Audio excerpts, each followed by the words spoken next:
À notre Seigneur soit toute la gloire. Je bénis le Seigneur pour la grâce qu'il me donne encore d'intervenir ce soir. J'avais commencé tout à l'heure à traiter le thème voilà, pour lequel nous sommes là. Et puis il y a une coupure subite d'électricité. Bon, je suis revenu. Par la grâce de Dieu, l'électricité est revenue. Et ce fardeau qui est de traiter ce thème aujourd'hui, ben, il est là. Donc par la grâce de Dieu, on va le faire. Voilà. Nous bénissons le Seigneur pour tout un chacun de vous. En tout cas, pour tous ceux-là qui auront l'occasion de suivre ce message, que Dieu vous bénisse, qu'il ouvre vos esprits, vos entendements dans le but de saisir ce que le Seigneur veut que tu comprennes. Demande au Seigneur d'ouvrir ton intelligence, d'ouvrir ton esprit. Si tu aspires à la vie de disciple, tu aspires à plaire au Seigneur, ceci certainement sera la bienvenue pour toi, ce message. Oui, parce que c'est vraiment important. Et nous sommes dans une bataille, un véritable combat qui est aujourd'hui de travailler à mener tous nos frères et sœurs en Christ, tous ceux qui cherchent réellement le Seigneur, tous ceux qui ont donné leur cœur à Christ et qui cherchent la vérité. Nous avons pour mission de travailler à aider ces bien-aimés-là à se rattacher au Seigneur, à rencontrer leur Seigneur, à retourner à la Bible, à avoir une intimité véritable avec le Seigneur. Notre mission, c'est cela, notre bataille.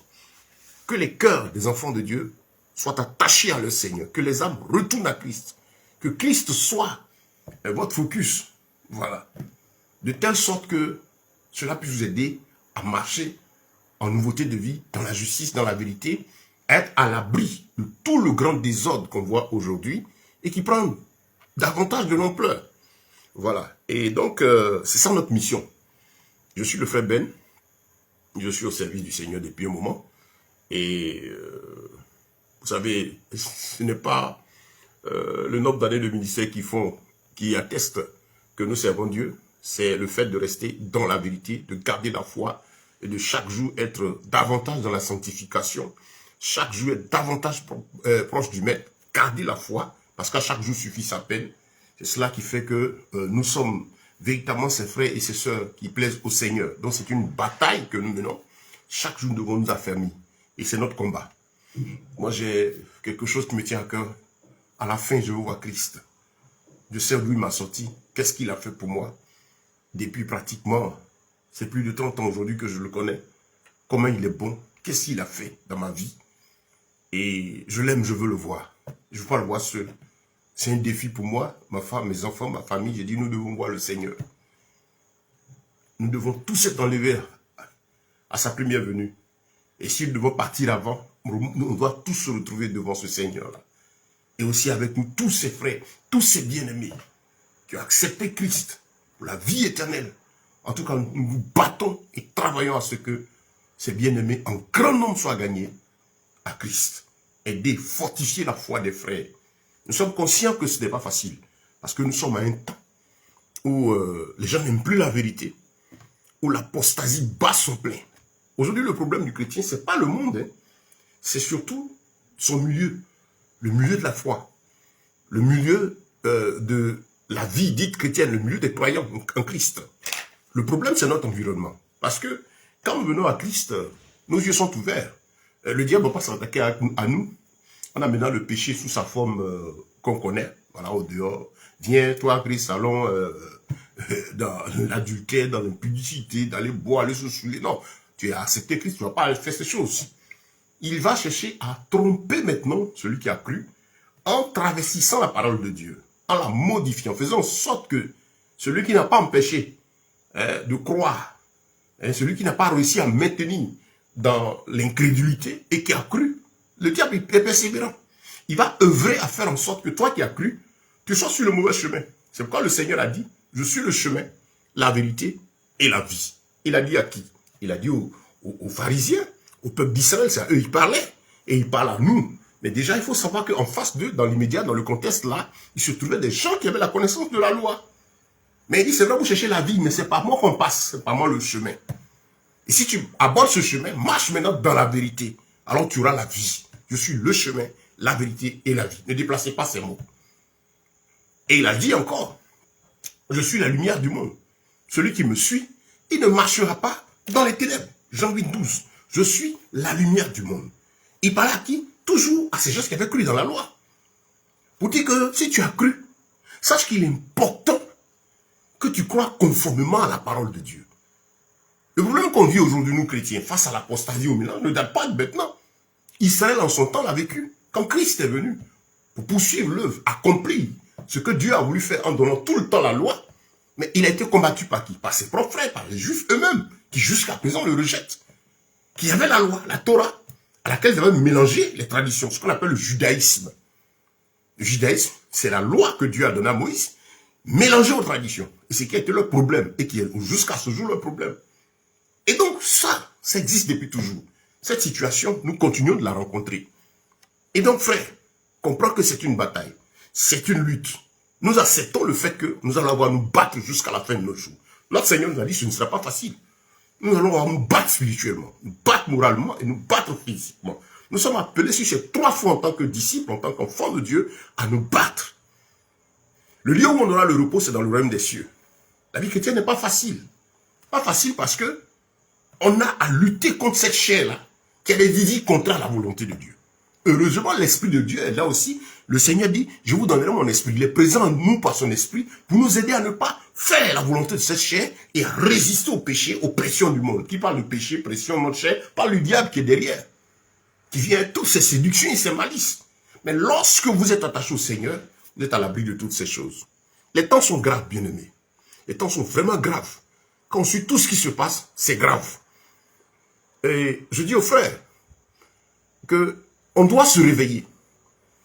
Frères et sœurs, on a, vous qui êtes enfants de Dieu, on a pour mission de nous battre aujourd'hui pour que la parole de Yeshua, énoncée en vérité, soit davantage enseignée. Prêchez l'évangile du salut aux gens qui sont dehors. L'évangile qui appelle à la repentance. Nous devons nous réveiller, nous lutter contre ce faux évangile. Des gens qui sortent. Si tu n'as pas réussi, viens en Jésus, tu as réussi. Si tu n'as pas eu ceci, viens en Jésus, tu vas avoir ça. Ce que tu n'as pas pu avoir, il va te donner. Vous savez, cet évangile-là, qui est fait pour séduire, attirer les âmes. Comme quelqu'un m'avait dit une fois, il dit non, c'est des appâts qu'on utilise pour attirer les gens. Après, on va leur dire la vérité, après, on va les convertir. Je dis non, c'est pas ça la prédication. L'annonce de l'évangile est pour faire comprendre conscience au pécheur qui est en face, qu'il est menacé par un fait. S'il meurt dans la situation où il est là, il ira en enfer. Son salaire, c'est du péché, c'est la mort. Et la mort, il y a la mort physique là. Et ensuite, la mort éternelle. Surtout cette mort éternelle, parce que la mort physique, on est tous appelés à passer par cela. C'est là notre mission, l'évangile, c'est cela. Lorsque cet évangile est donné, l'évangile est donné dans cet esprit. L'évangile veut dire bonne nouvelle, que l'homme qui est en face de nous, qui entend notre message, qu'il soit riche ou pauvre, quand nous allons sur le terrain du salut de son âme, il n'y a pas de mot à dire. Quand vous prêchez l'évangile basé sur la mission du salut, faites comprendre à l'individu qu'après ici, là, il y a l'éternité. Et que le message que le Seigneur a, c'est répentez-vous, changez de manière de vie, consacrez-vous au Seigneur, donnez votre vie à Christ pour avoir la vie éternelle. Sinon, il y a le péché derrière. La Bible dit que le Saint-Esprit est venu pour convaincre de péché, de justice, de jugement. Le péché fait mener à l'homme de réaliser qu'il vient en danger étant sans Christ. De justice, faire comprendre aux gens qu'effectivement, ils vont loin de Christ. La conséquence morale, surtout morale, les pressions morales, difficultés morales que l'homme vit, qu'il soit riche ou pauvre, est le résultat de l'iniquité, le péché, le fait de vivre loin des voies du Seigneur. C'est ça le péché. Et ensuite, péché, justice, voilà, convaincre de péché et de justice. Et de jugement. Le jugement pour dire à l'homme que si tu restes dans cette situation et que tu meurs dedans, tu seras jeté en enfer, dans le lac de feu, avec Satan et les démons. C'est ça le message de l'évangile. C'est pas, la prédication, c'est pas les sujets de non, si tu n'as pas eu d'enfant, si tu n'as pas, c'est pas des sujets. Ce sont des faits, des besoins pour la chair. Mais ces besoins de la chair ne sont pas ceux sur quoi on a pu pour rendre témoignage à la vie. Non. Ceux qui le font, comme je dis, c'est une technique qu'ils emploient pour attirer du monde. Celui qui est à la recherche de monde, pour remplir son bâtiment, pour remplir sa communauté, c'est ainsi qu'il va travailler. Dire aux gens ce qu'ils ont envie d'entendre et leur dire que Jésus est la solution à leur problème. Ce qu'ils n'ont pas pu avoir, c'est en Christ qu'ils peuvent avoir. Les gens disent que par exemple, on est en train de rentrer dans la soi-disant fin d'année, parce qu'on n'est pas en fin d'année, en décembre, dans le 10e mois pratiquement, dans l'ordre biblique des choses, mais des gens ont peur déjà parce qu'ils disent, ah, le nouvel arrive. il y a les sorciers, il y a les morts, c'est une réalité. Mais qu'est-ce qui se passe? Donc, les gens vont trouver des artifices, des choses pour faire peur aux gens et les tenir captifs et leur montrer que leur issue de secours, c'est de venir à Christ parce que là, ils ne vont pas mourir, le sorcier va pas les tuer, ils vont avoir les enfants, ils vont avoir le mari, ainsi de suite, tout ce qui est matériel. Qu'aussi celui qui est sans Christ, il obtient la femme, il obtient l'argent, il obtient aussi la santé. Voilà, donc sur ces terrains-là, quand l'évangile est prêché sur l'aspect matériel, là, on dit aux gens de venir à Christ par rapport à l'aspect matériel, ben, vous ne pouvez pas gagner les âmes avec. C'est ceux qui sont dans le besoin, les gens peut-être vont venir chercher à écouter et chercher à venir, mais ils ne viennent pas parce qu'ils viennent pour naître de nouveau. Le pécheur, par exemple, qui est assis, qui a beaucoup d'argent, quand tu vois les gens qui sont riches, ah, venez à Jésus, vous n'avez pas l'argent, venez, il va faire ceci, il va t'élever, on va parler de toi dans ta plus grande famille. Quand les riches là, regardent ça, ils se moquent. Ils se moquent. Parce que lui n'a pas eu besoin d'être chrétien pour avoir les biens matériels, pour avoir du travail, pour continuer à embaucher des gens, embaucher même des chrétiens, et plus puissants que. Donc, c'est pas sur ce terrain-là qu'on prêche l'évangile, non. Quand vous abordez un riche, surtout eux, quand on aborde ces gens-là, sur le côté, la base de l'évangile qui est l'appel au salut à cause du danger de l'éternité, dans l'enfer qui vient, là, il y a matière à discussion, il y a matière à attirer leur attention. Et ces gens se laissent calmes. Oui, même s'il veut discuter, quand il retourne, il sait que son argent ne va pas le sauver. Qu'il ait tous les biens du monde, ça ne va pas le sauver. Ce n'est pas un passeport pour le ciel. C'est ça le message du salut. Qu'il soit pauvre, qu'il comprenne que sa condition socio-économique n'est pas la condition de son salut. Que Christ est venu pour qu'il ait la vie éternelle. Et en venant à Christ, le Seigneur va l'aider aussi à tenir. Des principes de base. C'est de ça qu'on va parler tout à l'heure. Parce que le thème de notre message, c'est pourquoi le faux évangile de prospérité emporte-t-il davantage de croyants en Christ. Pourquoi? On va en parler. C'est là notre sujet, frère. Donc, bien aimé, que le Seigneur vous bénisse.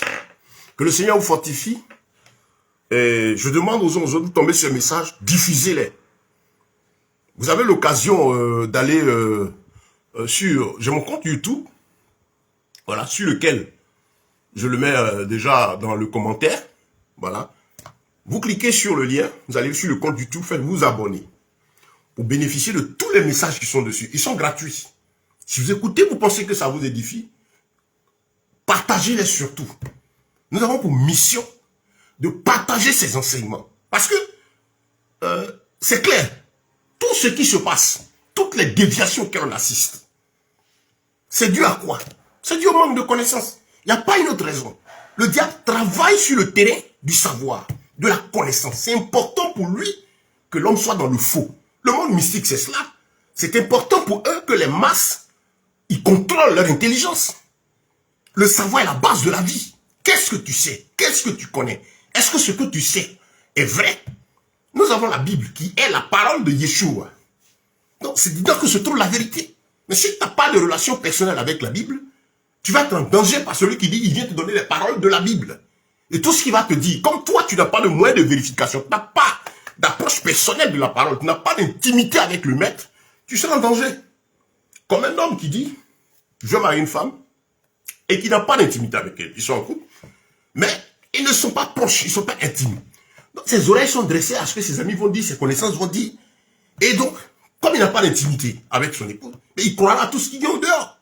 Quand vous avez une intimité avec une personne, vous savez qui elle est.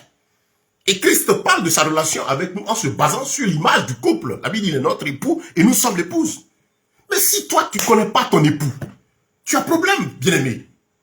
Tu ne connais pas, vous ne connaissez pas en grande partie, la plupart des croyants ne connaissent pas Christ. Quand ils connaissent, c'est le saisir, de l'avoir en profondeur, d'avoir une relation avec lui, savoir qui il est. Ils croient juste en lui parce qu'ils ont entendu. Mais ils n'ont pas d'informations personnelles gardées dans leur cœur, venant d'eux-mêmes leur recherche, venant d'eux-mêmes leur approche de sa personne. Tu n'as pas de vie de prière, tu ne médites pas, tu seras à la merci de tous les apostates. Vous savez, je suis animé de... C'est une colère que nous ressentons dans le cœur, une sainte colère contre l'apostasie, contre les déviations. Et c'est des choses que nous vivons. Je vous invite, ne serait-ce qu'à suivre récemment la dernière émission sur LMTV. Je suis beaucoup cette émission, point d'accord. c'est triste. La dernière allait la suivre. Un soi-disant prophète ou pasteur qui contrôle la vie d'une âme, qui dit à une âme que la bénédiction dans la vie de cette âme-là, elle découle de lui, que la vie de cette âme-là dépend de lui, sa bénédiction, il va la retirer. Et quand il dit ça, les pauvres âmes tremblent. Je vais retirer ma grâce sur toi.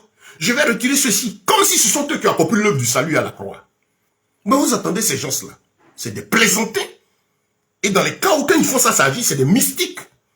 Parce que Christ, c'est lui qui a payé le prix du châtiment qui donne la paix. C'est lui qui a donné sa vie pour nous. Ce n'est pas un homme. Et lorsque l'homme est attaché à l'homme qui n'a pas d'intimité, c'est là qu'il est en danger. Le Seigneur a dit, tu ne maudiras pas. Regardez ce monsieur, il dit, oh mais il a aussi dit, œil pour œil. La Bible dit, je vous invite à suivre l'enseignement précédent que j'ai donné, dont le thème était chrétien, tu dois savoir faire la différence entre l'esprit de vérité, le Saint-Esprit, et l'esprit de l'erreur qui est l'esprit antichrist. Je vais le donner en 3 étapes. Si vous êtes sur ce compte YouTube, vous allez trouver ces vidéos-là. Abonnez-vous au compte Facebook aussi. Envoyez des demandes d'amitié, on sera mis là comme ça. Vous pourrez constamment suivre ces enseignements que nous donnons. Frères, nous sommes en guerre. Je dis aux bien-aimés frères et sœurs en Christ, vous qui aimez le Seigneur Yeshua, que nous sommes en guerre. La guerre, c'est intense. Vous ne la voyez pas, mais elle est intense. En guerre contre l'apostasie. En guerre contre ces faux messages. En guerre contre ces déviations, ces mensonges sur le dos du Seigneur. Des frères, des sœurs sont captifs, de pauvres âmes sont embrigadées, elles ont peur. Vous allez trouver des frères, des sœurs qui ont peur. Parce que mon prophète dit, mon bishop dit, il va maudire, tu tiens ta vie. Vous ne savez pas quelle souffrance j'ai devant. Donc des pauvres âmes auxquelles on dit qu'elles n'ont pas droit à entrer dans la présence de Dieu. À toi aussi Dieu te parle, par où Dieu est passé pour te parler. Moi il parle. Quel Dieu? Yeshua qui a rendu sa vie, il a donné sa vie à la croix là. Et qui a déchiré le voile du tabernacle pour dire que chacun de nous a accès à sa présence. C'est de lui qu'il s'agit? Non. Non. Notre Seigneur ne dit pas de maudire.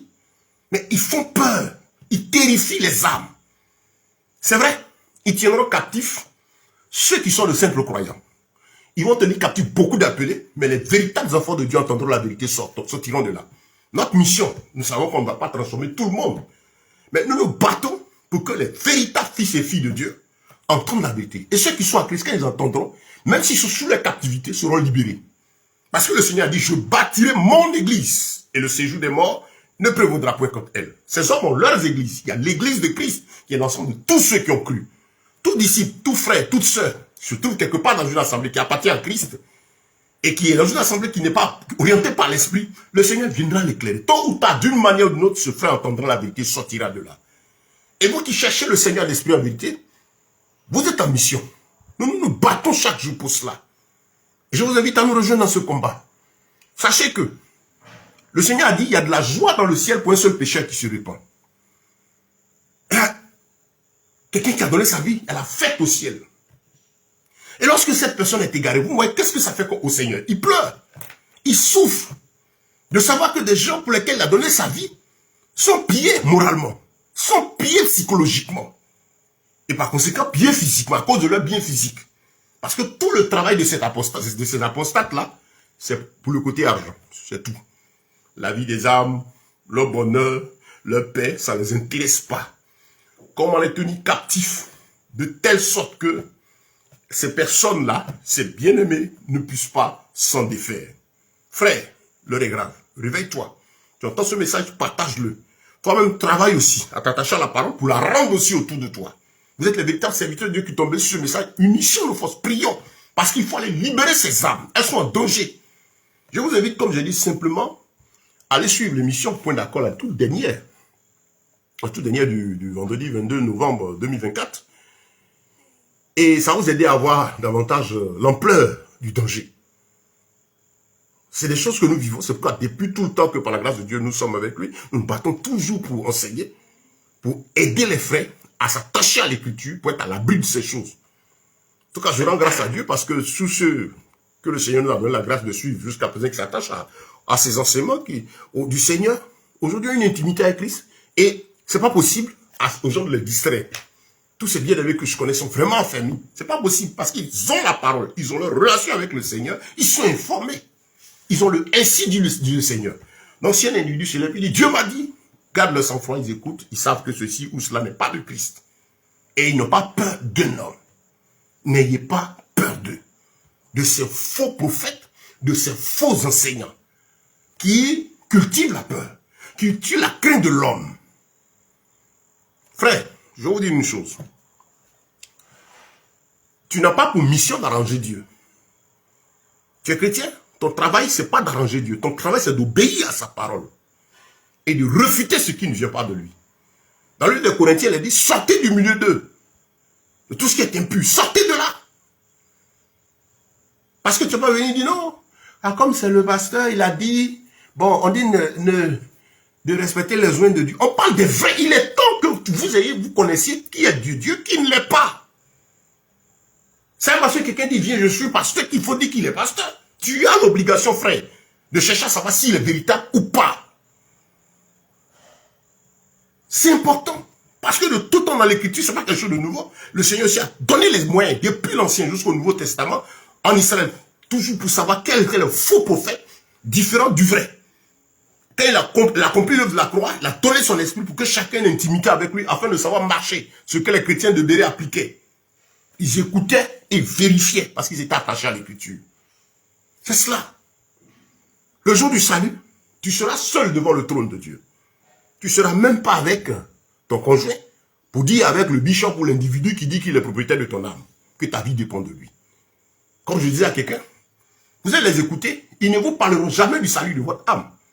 Ils sont toujours détenteurs de vos bénédictions matérielles dépendent d'eux, votre bien-être physique dépend d'eux, votre bien-être spirituel dépend d'eux, mais ils ne vous diront jamais que votre salut dépend d'eux. Parce que même ils ne sont pas sauvés. Ils ne peuvent pas s'amuser à aller sur ce terrain-là. Gloire soit rendue au Seigneur. Que notre Elohim soit béni. Donc je disais que le thème de notre message de ce jour, c'est pourquoi le faux évangile de prospérité emporte-t-il davantage de croyants, puis se développe davantage, frère. Regardez une chose. Il y a que cet évangile de la facilité attachée au matériel prospère, tout simplement à cause de ce que les temps sont difficiles. Et la Bible nous a dit qu'ils seront davantage difficiles. Difficiles psychologiquement, moralement, spirituellement, et difficiles physiquement. L'un des grands problèmes des hommes, c'est en deux, principalement les problèmes spirituels et les problèmes physiques. Donc, côté matériel, regardez au plan socio-économique aujourd'hui, la Bible déclare quoi? L'argent répond à tout. Le proverbe l'a dit, l'argent répond à tout. À tout quoi? C'est à tout ce qui est matériel aujourd'hui, tout ce qu'on a, tout s'achète. Tout s'achète. On est dans le monde du change, tout se change. C'est ce que la Bible a dit. Tu n'as pas d'argent, tu ne peux pas agir. La vie devient davantage chère, au plan socio-économique. C'est difficile. Les sources de revenus, les salaires n'augmentent pas. De toute façon, le salaire n'a jamais donné le repos à quelqu'un. En plus, maintenant, il n'augmente pas et les charges augmentent. Donc, la vie devient un casse-tête pour les salariés. Un casse-tête aussi pour ceux-là même qui ne font rien. Et aussi un casse-tête pour ceux qui ont commencé un business et qui voient que les temps deviennent difficiles. Bon, celui qui entreprend aujourd'hui, regardez dans les familles, c'est dans nos différentes familles, très rare de trouver des personnes dans les familles qui ne sont pas salariés, qui sont entrepreneurs. Et quand les temps deviennent difficiles, le salarié a des difficultés, celui qui n'a pas de travail a des difficultés, et tout le monde maintenant va se rabattre sur celui qui entreprend. Même s'il a compris qu'il faut diversifier les sources de revenus, mais il va aussi être obligé de répondre et à la charge de sa famille, préparer l'avenir de ses descendants, et puis aussi de toute la grande famille qui le sollicite. Oui, pourquoi? Parce que les temps sont durs. On a besoin d'argent. C'est une réalité. La raison pour laquelle cet évangile de prospérité avance, les gens gagnent les âmes, ils arrivent à emprisonner les âmes, c'est le besoin d'argent. Donc, première phase, besoin matériel. Puis on est dans ce corps-là. On est sur la terre qui est physique. Et ce qui nous permet d'être présents sur cette terre physique-là, c'est notre chair. Mais en nous se trouve l'âme, qui est une partie spirituelle, qui est esprit, et qui vient du Créateur. Donc, deuxième base, deuxième problème de l'homme, c'est la tranquillité de son âme. Parce que vous trouvez des gens, la plupart, je dirais plus de 95% des populations, de problèmes physiques liés à l'aspect matériel. Mais maintenant, tout le monde, pratiquement sans Christ, a des difficultés au plan moral. Pourquoi? Parce que l'âme qui est en nous sort du Créateur. Donc l'homme a deux choses qu'il doit régler. Nourrir son âme de la source d'origine vraie, qu'il soit riche ou pauvre. S'il est riche, mais ça ne peut pas apporter la paix à son âme. Vous pouvez comprendre pourquoi le riche va aller de péché en péché. L'abomination a été succombe. Vous allez trouver des gens qui ont les moyens, pour lesquels, par exemple, le rapport intime homme-femme, ça ne leur apporte plus de plaisir. Il faut faire peut-être des partous. Ou il faut payer des gens qui payent des gens pour être assis et puis les regarder. C'est une maladie. Mais leur âme a besoin de paix. Les biens ne peuvent pas leur apporter cette paix-là. Et ils pensent qu'avec les biens, ils peuvent acheter toutes sortes de choses. Vous allez voir des gens, par exemple, amener des âmes. Allez, par exemple, vous avez eu le phénomène de portail, tout ce que vous connaissez. Mais c'est dû au fait que quoi? Ceux qui font ça, ils cherchent toujours la paix de leur âme. C'est la soif de leur âme là qui les pousse à ça. Donc, ils pensent qu'en se livrant à davantage d'abominations de plaisir, parce que pour eux, ce sont des plaisirs, le diable leur demande de faire des choses abominables, ils le font, mais ils n'ont pas la paix. Quand celui aussi qui est pauvre aussi a le même problème. Parce que moralement, s'il ne rencontre pas le Seigneur, il n'a pas la paix. Donc, ça donne au fétiche, donc ça donne à ceci. Parce qu'il faut que ton âme qui est en toi, retrouve sa source d'origine. Parce que l'âme se nourrit, elle se nourrit de la parole vraie, du Mashiach, la parole révélée par l'Éternel à travers Yeshua. Tant que l'âme n'a pas rencontré cela, le Seigneur, l'âme sera toujours dans les problèmes. Et donc, vous pouvez comprendre, frère, pourquoi ce monde la souffre. Donc, l'évangile de prospérité va prendre de l'ampleur parce qu'il y a problème. Il y a problème, les temps sont difficiles. L'homme, sans appui spirituel, va voir sa condition devenir davantage dure. L'homme sans appui spirituel. Comprenez pourquoi je le dis? Je dis déjà, pour ceux qui ont les moyens, celui qui a l'argent, il a soif. Donc, il va aller se chercher, son âme a soif. Il va aller se chercher des puissances extérieures. C'est comme s'attacher aux loges. Se battre entre eux pour atteindre des grades, des niveaux. Faire davantage de rituels, ainsi de suite, de sacrifices, à la recherche d'une certaine hauteur. Mais cette hauteur qui gagne ne leur donne pas la paix. Oh, béni soit le nom du Seigneur. Béni soit le nom de Yeshua Mashiach, Jésus-Christ. Parce que c'est lui qui donne la paix. Il dit, je vous donne ma paix. Pas comme le monde la donne. Mais il donne la paix du cœur. Elle ne se vend pas au marché. Elle n'est pas accessible dans une loge mystique. Des grades sataniques ne peuvent donner cela. La collaboration même directe avec Satan, lui-même les troublé, il sait que l'enfer qui l'attend, il n'a pas de repos. Ça ne peut pas donner la paix du cœur. Le seul, c'est Yeshua. C'est le seul que nous rencontrons et puis on a la paix. Comme j'ai cette paix et tu as cette paix si tu l'as vraiment rencontré. Tu marches tranquille, tu sais que tu es en paix avec lui, tu es dans la vérité. C'est cela, bien-aimé. Donc le Seigneur est le seul à donner cette paix-là à l'âme. Et le seul à donner cette tranquillité-là à l'âme. Donc voyez, l'homme va souffrir moralement et physiquement. Ces deux choses-là sont là. Donc si vous comprenez ça, vous comprenez un peu la vie, vous allez comprendre la vie de tout le monde. Le pauvre va estimer que il lui faut des grands biens. Même quand il commence à avoir des grands biens, ça ne suffit pas. Et ça ne suffit pas. Avec sa propre force, c'est difficile. Il faut multiplier. Regardez par exemple, celui qui a compris par exemple qu'il faut travailler. Bien, nous tous, même si on travaille, regardez une chose. L'effort, peut-être il y a 30 ans, qu'on devait fournir pour avoir 10 000 francs. Et ce que 10 000 francs à cette époque pouvaient faire est différent de maintenant. Que 10 000 francs. 10 000 francs CFA, je ne sais pas c'est combien, si c'est 20 euros, 30 euros environ. Ou peut-être 35 $ pratiquement. Mais aujourd'hui, ça peut faire quoi? Ce que ça peut faire aujourd'hui, c'est, je peux dire, 10 fois, peut-être même 15 fois, 20 fois moins que ce qu'on pouvait faire il y a 30 ans en arrière. Alors qu'il y a 30 ans, l'autre a dit c'est dur. Au fur et à mesure qu'on avance, les temps deviennent davantage difficiles. Difficiles moralement et difficiles physiquement. Qui parle de moralement, pas du spirituel. Vous avez des gens qui ont des moyens, mais qui sont oppressés par les démons. Ils n'ont pas de tranquillité. Voilà la période dite de fin d'année. Les gens ont peur parce que, tiens, ils ne savent pas ce qui plane dans l'ombre. Ou même ils entendent des nouvelles, à l'autre partie, il est mort. Il y a des gens, quand cette période arrive, ils subissent des pressions, ils ne se portent pas bien. J'ai un jeune homme que je connais. qui travaille dans mon atelier de construction métallique. Je suis missionnaire, je suis pasteur, mais je travaille aussi à mes 10 doigts. Voilà. Et ce jeune homme n'est pas chrétien. Il y a 2 jours, on se voyait un cousin, il me disait que son père est parti en voyage, et allait au village voir ses champs. Ce matin, il m'appelle, me dit, mon père est décédé ce matin. Je dis, tu dis quoi? Il est jeune, plus le garçon de son père. Quelqu'un qui entend se débrouiller. Ouais, ces temps sont compliqués. C'est une période où le mal s'accroît davantage. Je vous invite, peut-être demain, si Dieu nous fait grâce, je pense que demain, on va aborder ce sujet-là, sur les déviations du temps. Il espérera changer les temps de la loi. Donc, vous comprenez que quand on parle de fin d'année, le chrétien n'est pas concerné, et puis c'est un temps aussi qui est faux, et puis à quoi tout cela rime? Qui est derrière? Pourquoi, effectivement, à cette époque, il y a tellement de catastrophes? Pourquoi, à cette époque, tout ce qui est donné comme prophétie et message, quand on quitte là, ça ne s'accomplit jamais? Mais pourquoi c'est répété? Et pourquoi ça ne donne pas? Et pourquoi est-ce qu'il y a vraiment des problèmes spirituels derrière? Jésus a dit, je suis la lumière du monde.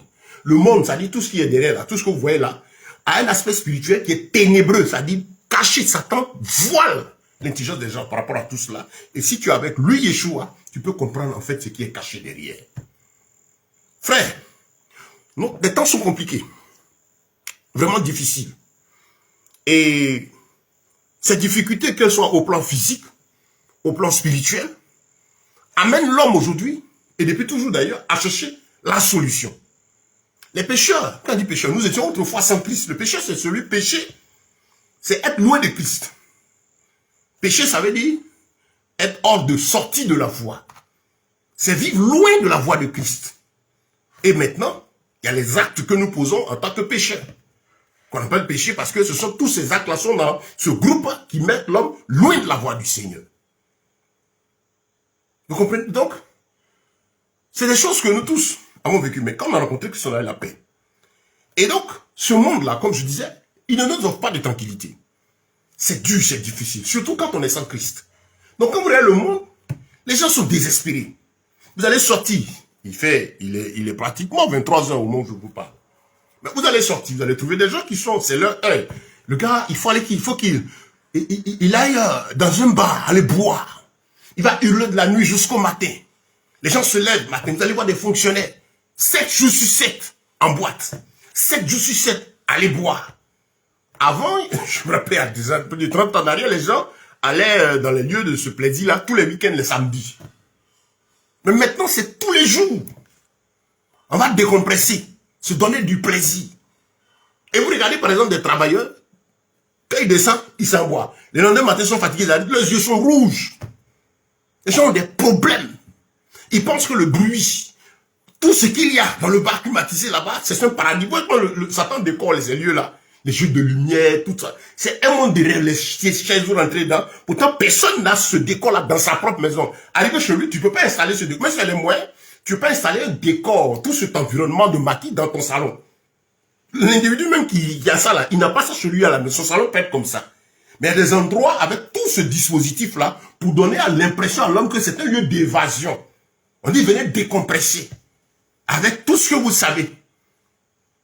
La musique qui ne dit rien, qui abêtit. Il n'y a rien, il n'y a pas de message. On dit que la musique adoucit les mœurs. Alors que la musique aujourd'hui qu'on écoute, elle n'adoucit pas les mœurs, elle agresse les mœurs. Oui, quand on dit musique adoucit les mœurs, c'est le cerveau, l'intelligence. Dans le chant, dans ce qui est donné, les paroles sont censées apporter quelque chose à l'âme. Donc elles tranquillisent l'esprit qui est chargé, qui a des soucis. En écoutant le message, l'esprit de l'homme, l'âme de l'homme reçoit la tranquillité, un apaisement. C'est ce que la musique est censée être apportée. Alors que la musique actuelle, c'est beaucoup de bruit, vous écoutez, on ne dit rien. On ne dit rien dedans, il n'y a rien dedans. C'est beaucoup de bruit. Quand vous regardez le comportement des gens, quelqu'un a dit, il dit regardez la vie morale d'un peuple, et vous comprendrez. La musique qui domine un peuple vous permet de comprendre la vie morale de ce peuple-là. Écoutez notre musique. Qu'est-ce qu'elle donne? Parce qu'elle est importante hein, dans l'esprit. Et pour l'âme, en fait. Voyez, frère, ici, quand je parle d'âme, je veux parler de notre souffle qui est en nous. Quand je dis esprit, c'est parce que c'est une partie invisible et spirituelle. Voilà. Maintenant, il y a son volet spirituel qui doit s'ouvrir. Quand vous êtes sans Christ, cet aspect pour entrer en contact avec l'esprit supérieur, le Saint-Esprit, l'Esprit de Dieu là, est fermé. Donc, voyez frère, toutes ces difficultés amènent tout le monde à chercher une solution. Tout le monde a couru. Tout le monde a cherché ceci ou cela. Et les temps ne sont pas faciles. Les temps ne sont pas faciles. Ils iront en s'empirant. Donc les gens ont besoin de paix. Les gens ont besoin de tranquillité morale ou physique. Vous voyez? Et qu'est-ce qui va se passer? Ça, on le voit pour le monde. Même étant, pour ceux qui ont cru encore, les gens viennent à Christ, là où ils devaient trouver le repos, mais ils viennent encore, ils ne sont pas tranquilles. Notre sujet, c'est pourquoi le faux évangile de prospérité emporte-t-il davantage de croyants? Donc, on vient dans notre milieu à nous qui croyons. Pourquoi est-ce que l'Église, pourquoi est-ce que, en fait, la chrétienté en général est sous l'emprise de ce message? Et très peu arrivent à s'en défaire. Comme on l'a dit, c'est parce qu'il y a des difficultés. Et ces difficultés dont j'ai parlé se vivent aussi, malheureusement, pour plus de 90% des croyants. Pourquoi? Parce que tout simplement, ils n'ont pas croisé Christ véritablement. Ça, c'est la base. Parce que quand on rencontre Christ véritablement, rencontrer Christ, c'est recevoir la paix de l'âme. Vous savez, l'âme est la partie importante de l'homme à partir de laquelle se vit le coup de l'aspect physique. Proverbe chapitre 4, le verset 23. Garde ton cœur, plus que toute autre chose, car de lui viennent les sources de la vie. C'est de ton cœur, de ton âme, de ta partie morale à l'intérieur. C'est une partie spirituelle, elle n'est pas visible. Elle n'est pas palpable par la main, mais elle est réelle. Le souffle qui est en toi. Cette partie-là, tant qu'elle n'a pas rencontré Christ conformément à la vérité, elle va te troubler. Frère, le Seigneur n'a-t-il pas dit dans Jean le chapitre 8, je vous invite à le lire. Au verset 32, dans son discours avec les pharisiens, les soi-disant croyants là, qui étaient là, le Seigneur va leur dire, si le Fils vous affranchit, vous serez réellement libre. Mais avant ça, il dit, vous connaîtrez la vérité et la vérité vous affranchira. Quelle était la réaction des pharisiens? Oh, mais tiens, nous on est déjà, on croit la loi de Moïse, qui t'a dit qu'on est dans le mensonge? Il dit, non, si le Fils vous affranchit, vous serez réellement libre. Vous connaîtrez la vérité et la vérité vous affranchira. Vérité qui affranchit. Et si le Fils vous affranchit, vous serez réellement libre. Donc, Fils qui affranchit, vérité qui affranchit et Fils qui affranchit. Ça dit que si la parole que tu as reçue est conforme à ce que le Fils, Yeshua, à la vérité qu'il est, si ta parole de Dieu t'a été rendue dans la vérité, alors tu seras réellement libre. Attention, réellement libre. Ton âme sera tranquille. Quand Christ rentre, ton âme est tranquille. La paix du cœur vient. Même étant dans la disette, la paix du cœur vient. Vous voyez, dans 1 Timothée, le chapitre 6, la Bible dit que la piété, avec le contentement, est une grande source de gain pour quiconque sait vivre avec ce qu'il a. On a ça dans la version BYM. Voilà, que vous pouvez télécharger sur Internet, la Bible BYM, voilà, de Yeshua Mashiach. La piété avec le contentement est une grande source de gain. Quand tu reçois Christ, même si tu es dans la disette, il y a cette paix qui te donne. Tu es heureux parce que ton âme est sauvée. Quand l'âme est en paix, le Seigneur maintenant donne la force et la joie de vivre. Et maintenant, des pas commencent. Et on arrive à louer Dieu avec le peu qu'on a. On ne loue pas, on ne célèbre pas Dieu parce qu'on a eu de l'abondance. Mais parce que notre âme, notre cœur est en paix, on a la vie éternelle. Vous comprenez? Si tu dis que tu es chrétien et que tu es dans la disette, dans les difficultés, tu n'arrives pas à louer le Seigneur, c'est que tu ne le connais pas, tu ne l'as pas encore rencontré. Il n'a pas encore touché ton cœur. Ton cœur n'est pas rempli de sa présence. Tu n'as pas encore reçu la paix du cœur. Va te mettre à genoux chercher Christ. Quand tu vous parles. Vous savez, quand on donne ces messages, on dit, oh, on me dit non, les chrétiens sont pauvres. Suivez très bien ce message. Je vous paye, moi qui vous parle, je suis entrepreneur, je travaille avec mes guides. Les frères qui me connaissent savent que je travaille.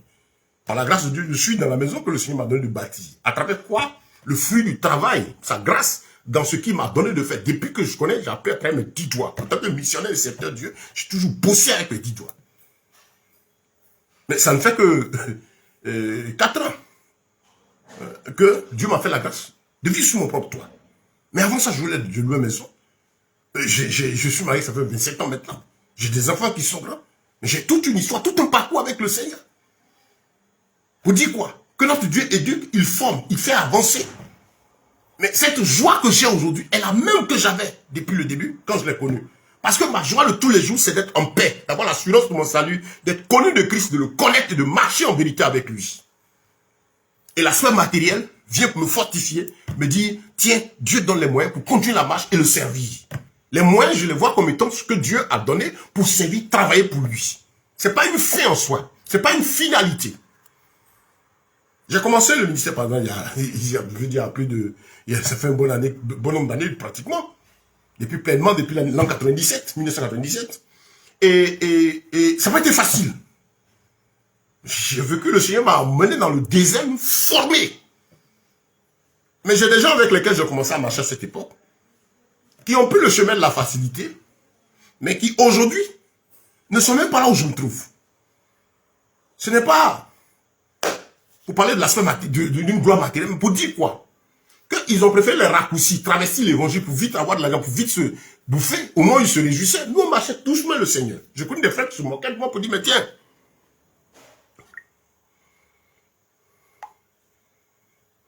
je suis en train d'enregistrer sur WhatsApp, donc quand c'est comme ça, je coupe pour avoir ça en deux parties, mais la vidéo, je ne peux pas arrêter, donc je poursuis. Voilà, donc, Donc, qu'est-ce qui se passe? Ces frères-là se moquaient. Non! J'ai un frère qui m'a plusieurs fois dit, mais toi, t'es comment pêche sur l'argent, je serai milliardaire, je serai ceci, je serai... Tu es dans telle situation. Je lui ai dit, frère, je ne connais pas quelqu'un qui est sur la terre et qui est heureux d'être dans la disette, de souffrir. Je ne connais pas. Ça ne plaît pas à Dieu même de nous voir souffrir. Mais la souffrance, en tant qu'éducation, moyen de forger notre âme, étant dans cette chair pécheresse-là, et sur cette terre qui est vouée au péché, est très utile, parce qu'elle sert à Dieu à nous préparer, nous éduquer. Le lieu où on aura le repos éternel, c'est dans sa présence. Donc je suis content parce que j'ai l'assurance que je suis derrière mon Seigneur. Et que je ne suis pas égaré. Je ne souffre pas parce que j'ai péché. Je ne souffre pas parce que je suis sous l'oppression de malin. Mais je traverse le feu, je souffrais. Selon des époques, les souffrances maintenant diffèrent en fonction des époques, des situations qu'on vit. Mais le feu que je traversais là était le chemin par lequel Dieu a voulu que je passe pour m'apprendre certaines choses. Et je bénis Dieu pour cette école. Ces frères-là, quand on se retrouve aujourd'hui, mais ils sont toujours dans des situations compliquées. La plupart n'ont même pas un toit où dormir. Et j'ai rencontré celui qui me reprochait chaque fois, tu n'es pas milliardaire, on va prier, je proclame, je réclame, je change ma vie, je proclame dans l'air, je déclare ceci, je lui ai dit, frère, ce que vous dites là, moi, je ne vois pas ça dans la Bible. Non, on proclame. Je dis, non, la Bible déclare ceci, que nous avons été créés en Yeshua pour de bonnes œuvres qu'il a préparées depuis les temps anciens. J'ai compris en fait que tout ce qui est exécuté par le Seigneur, tout ce qui doit arriver à un enfant de Dieu, qui apporte la paix, la tranquillité, c'est des choses voulues par le Seigneur. Que je crie, je proclame ou je fasse ceci, si ce n'est pas dans le plan et la volonté de Dieu, ça ne se réalisera pas. Si vous comprenez ça, vous pouvez réaliser pourquoi les gens proclament sur vous. Je prophétise. Maintenant on dit je suis prophétisable. Ils font tout ce qu'ils veulent, puis il n'y a rien. Pourquoi? Parce que ce n'est pas venu du Seigneur. Ce qui vient de lui, là, ce n'est pas du bruit. J'ai compris que mon tout, c'est de chercher à être rattaché à lui. Ce que j'ai retenu dans ma vie avec le Seigneur, c'est d'avoir la capacité de l'écouter, de marcher après lui. Et mon souci, c'est d'être là où il veut. J'ai compris que tant que je suis dans ses voies, je suis tranquille. En fait, j'ai compris que ma vie, ce n'est plus pour me faire plaisir. Et donc, je n'étais plus à la recherche d'argent. Plus à la recherche de moi, c'est pas ça ma finalité, mais rechercher la présence de Dieu. Et quand le besoin se trouvait, j'ai dit Seigneur merci, parce que tu as toujours voulu que je passe par là. Je le dis souvent, tu voulais, mon épouse est là-bas, elle est plus proche de moi. Elle lui demandait si m'en trouvait une fois en train de prier, Seigneur je veux l'argent, Seigneur je veux l'argent, Seigneur non. Dans le but de satisfaire mon nom, Seigneur conduis-moi. Dans ce feu-là, Seigneur conduis-moi. Fortifie-moi.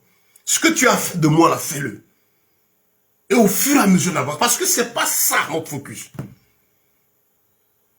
ne sais pas si vous comprenez. Donc voici, frère. Pourquoi le faux évangile prospère? Il prospère parce qu'il y a des difficultés. C'est une réalité. Les temps sont durs. Autant ces temps sont au plan physique dur pour les hommes au-dedans, on rencontre les mêmes difficultés. Quand on va au supermarché, il n'y a pas un prix pour les chrétiens. Tu as la foi. Je proclame. Mais quand tu rentres dans un supermarché, ou tu vas au marché, tu as accès au même prix que tout le monde. Vous me suivez? Le prix de l'huile, je prends par exemple, tu vois ces jours, on prend le prix de l'huile, il a grimpé. Mais ce n'est pas parce que tu es chrétien que tu as l'huile. Pourquoi tu ne vas pas être ta foi pour donner le prix de l'huile et à la caissière que ton prix là soit spécial pour toi? Tu affrontes la même situation. Vous comprenez? Tu affrontes la même situation. Salut, cher frère Maïlé Séraphin depuis Gagnoa. Et je salue tous les bien-aimés en ligne, hein, ou tous qui êtes là. Excusez-moi de ne pas intervenir, prendre ça, ça casse souvent le rythme, ça distrait un peu. Voilà, donc je vous salue tous, que Dieu vous bénisse. Tout ce que je veux, c'est que vous partagez ces messages-là et que vous nous soyez dans cette bataille de la lutte contre le mensonge pour la vérité. Donc, bien-aimés, voilà par exemple un frère Séraphin Maïlé que je vois en ligne là. Il nous a connus quand j'étais en mission à Gagnoa. Je fais 8 ans là-bas. Ça fait 8 ans. On a resté digne avec le Seigneur. Allez demander à ce monsieur-là, la botte Ben, là, comment il marchait. On est resté dans le même, la tranquillité de notre Seigneur. Et ce Dieu-là continue de nous faire avancer. Parce que la finalité, c'est le voir dans le royaume des cieux. Cette gloire, cette présence de Christ, c'est là mon tout. Ce n'est pas l'aspect matériel. Donc, frère, les temps sont durs pour nous tous. Les mêmes difficultés financières, nous tous, on est confrontés à cela. Je rappelle notre thème, pourquoi prospère l'évangile de prospérité? C'est difficile, ce n'est pas facile actuellement. Ceux qui vont prendre le message, soyez patients. Bon, ceux qui suivent en direct ont le temps, ils sont là. Mais je pense que ce message-là, peut-être va durer un peu plus. Mais je l'ai en deux temps sur WhatsApp, vous allez le trouver sur le compte YouTube ou sur Facebook, après vous pourrez suivre. Voilà, si vous tombez dessus, suivez, et puis après vous pouvez venir continuer. Je ne vais pas m'arrêter. On me demande souvent, on dit non, l'intervention, peut-être c'est... Non. Moi, je prêche ceux qui savent comment nous sommes enseignants. Je prêche pendant 2, 3 heures, 4 heures de temps, de suite. Ça, c'est ce que Christ nous a donné. Chers frères, donc, voyez un peu, qu'est-ce qui se passe. On est tous confrontés aux difficultés. La situation économique est devenue difficile. Quand vous allez prendre 100 chrétiens, les mêmes choses encore dans le monde, 100 personnes aujourd'hui, rare de trouver 2 qui ont leur propre toit. Donc, tous confrontés au problème de loyer. Les 30 jours passent rapidement. La vie est dure. Et les factures qui augmentent. Les charges se multiplient. C'est pas facile. N'est-ce pas? Quand je dis qu'on va au marché, on a fait accès tous au même prix. J'ai fini de prier dans les 4 nuits. J'ai la foi, je dépasse, je rentre ici. Quand tu finis, vous sortez les 4 nuits là, vous rencontrez les mêmes difficultés. Vous comprenez? Se déplacer, c'est compliqué. Nous, on a bien, tout se paye. La vie n'est pas facile. Les charges financières se multiplient et se multiplieront davantage. Donc, les hommes sont dans le besoin, et au plan économique, et aussi dans le besoin au plan spirituel. Parce que Satan, que le prince de l'air, c'est qu'ils lui sont comptés. Il maltraite les mystiques, parce qu'eux aussi ne dorment pas en paix. Il maltraite aussi les populations, parce qu'ils ne sont pas à l'abri. Quand vous n'êtes pas en Christ, le sorcier qui est assis dans les ténèbres, lui, son rôle, c'est de faire le mal. Quand les gens souffrent, lui, il est heureux. Quand les gens sont heureux, lui, il souffre. Le mystique qui est à la recherche, par exemple, d'une gloire, on dit, il faut chercher, au début, on demande mouton, après cabri, après on demande, il faut donner chair de l'homme. Ceux qui prennent, ceux qui ont besoin d'argent, et sont obligés de faire des pratiques occultes. Vous voyez? Le monde est devenu difficile. Partout, le danger est. Le danger est là. La Bible dit, le diable rôde cherchant qui pourra dévorer. Donc, vous comprenez, ces pressions que tout le monde vit tous les jours. Faut que nous aspirons à cette tranquillité, à cette paix. Et donc, pour avoir cette tranquillité, cette paix, il faut bien rencontrer Christ en esprit et en vérité. Oui. L'évangile de prospérité, ça dit, l'évangile de prospérité, c'est quoi? Quand vous les écoutez, non, tu seras premier, tu seras ceci. Les gens vont parler de toi, ta destinée, tu seras ceci. Pourquoi ça attire les gens?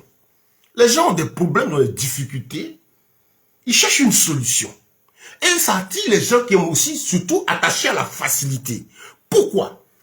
Parce que la plupart des hommes n'aime pas souffrir, n'aime pas traverser le feu. Oui, bien aimé frère Maïlé, regarde sur le compte YouTube, WhatsApp, et puis dans les commentaires en haut, il y a mon compte YouTube. Abonne-toi, il y a plus de 130 vidéos qui sont disponibles, partagez-les. Je pense à vous, on prie le Seigneur, il va nous donner un temps, on viendra à mission, passer quelques temps avec vous. Dieu est en train de préparer le terrain pour ça. Et par le travail, aujourd'hui, le Seigneur est en train de donner les moyens de nous-mêmes agir au plan ministère. Voilà.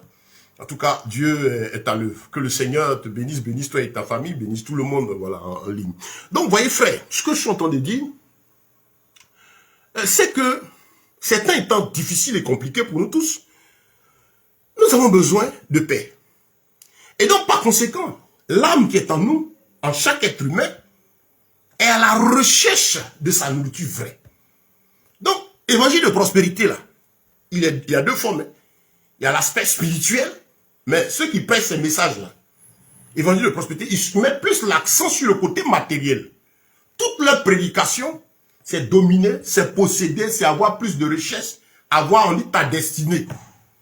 Frère, tu n'as pas une destinée personnelle. Ce message-là, fouillez votre Bible, ta destinée, vous n'avez pas trouvé dans la Bible. Nous sommes tous en route pour le royaume des cieux. Il n'y a pas une chose que Dieu a préparée personnellement pour toi. Ouais, c'est le message de l'orgueil, de l'égocentrisme, de l'orgueil, ce message-là. C'est-à-dire que pour parler de toi, ta destinée, tu es comme tu es quelqu'un de particulier. Ouais, le message, Dieu va faire de toi, tu seras, tu auras. Depuis tout le temps que tu entends ça là, qu'est-ce qui se réalise? Rien. Au contraire, on te force de l'orgueil et tu sors de l'écriture. Ce message-là t'oppose à Christ parce que la parole de Dieu prêchée est censée nous amener, nous, à notre moi, à mourir et Christ être élevé en nous, glorifié.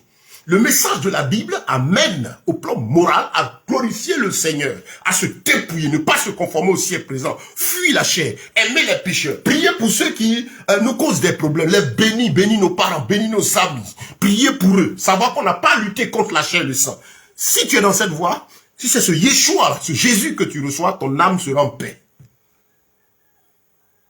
Mais si c'est le spiritisme qui est développé aujourd'hui avec ces faux prophètes, je vous invite à suivre les trois enseignements que j'ai donnés récemment.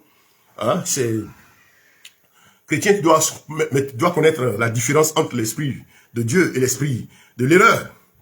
Et bon, il y a toute une série d'enseignements, je vous invite à les suivre. Voilà. Donc je veux pouvoir terminer mon thème de ce jour. Donc voici, frère, c'est compliqué. Donc au plan moral, si tu n'as pas rencontré la vérité, tu ne seras pas tranquille. Et les prédications, à plus de 90% aujourd'hui, données par une bonne partie de ces apostates, qui pour la plupart ne sont pas appelés de Dieu, mais qui voient l'œuvre du Seigneur comme étant une source d'enrichissement, ces prédications ne vont pas vous apporter la paix. Elles sont données généralement pour chercher à donner une espérance à l'homme au plan matériel. Regardez le schéma. Et quand vous le comprenez, regardez le schéma de ces gens. C'est vous maintenir toujours ils maintiennent les âmes dans une certaine espérance. Espérance qui ne s'accomplit jamais. Ils donnent des prophéties. Ils donnent des messages. Et ils réussissent à captiver l'esprit des paresseux spirituels et paresseux moraux. Pourquoi les paresseux? Nous sommes dans une époque où les temps sont difficiles. Et nous sommes tous conscients qu'on a besoin de fournir davantage d'efforts pour gagner notre pain. Au plan spirituel, davantage de prière, davantage de contact avec le Seigneur.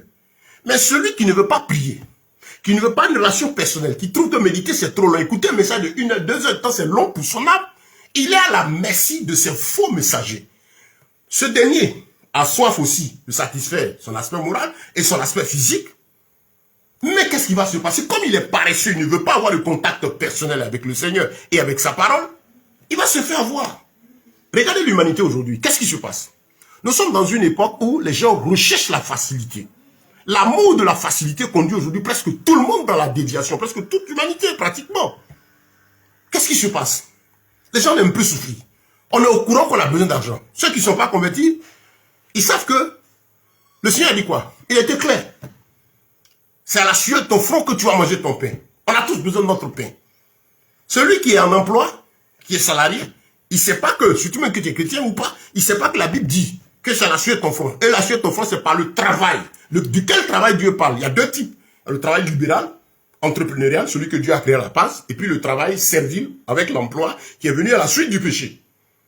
Dieu n'a pas créé l'emploi, l'emploi est né suite au péché. Vous comprenez? Donc, quand on regarde, c'est à travers le travail libéral que Dieu apporte la multiplication. Même quand Adam n'a pas encore commis son péché, c'est par là qu'il a commencé à bosser. Quand il a péché, que Dieu l'a chassé, c'est toujours par cette voie qu'il devait gagner son pain. Seulement Dieu informe Adam et à chacun de nous que des ronces et des épines vont te pousser sur cette terre-là. C'est-à-dire que tu vas rencontrer des épreuves, tu vas rencontrer des difficultés, mais tu auras ton pain. C'est à la sueur du front. Tu auras déployé beaucoup d'intelligence, beaucoup plus d'efforts pour gagner ton pain. Et le pain, c'est quoi? C'est ce dont on a besoin et qu'on achète avec l'argent. Et donc, pour lequel on court à avoir de l'argent. L'argent, c'est pas pour l'accumuler, pour le regarder, c'est pour satisfaire nos besoins.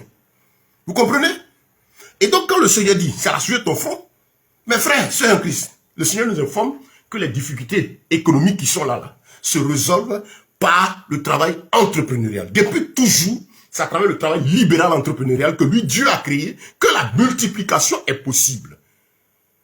Tous les métiers qui te donnent la liberté du temps de penser, de réfléchir, de faire participer ton intelligence, sont les métiers là où la multiplication est possible par la main de l'Éternel. Et Dieu a ordonné à la nature de rendre à quiconque entreprend. C'est pourquoi vous allez voir qu'on n'a pas besoin des chrétiens pour avoir de l'argent. Ceux qui sont païens, qui travaillent, qui bossent, vous allez voir tous ces grands de l'histoire dont on parle, de nos contemporains, mais ce sont des gens qui sont bosseurs, qui ont travaillé, qui réfléchissent, qui déploient, des choses assurent de leur fonctionnement au travail. Vous comprenez ça? Ils ne sont pas chrétiens. Mais pourquoi ils y arrivent?